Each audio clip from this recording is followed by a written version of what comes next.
Hello guys, I hope you are doing well.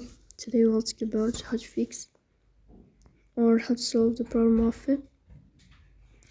of denied account on the application of Indeed job search. We click on settings as you see, and we click in this page.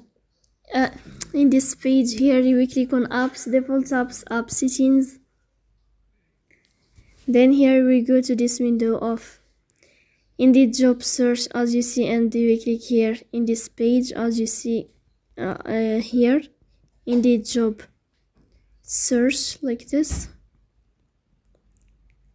Then we click on first stop and we click OK. Here you will enter to the window of storage. Here we click on clear cache. In the end, you will turn off your phone and you will wait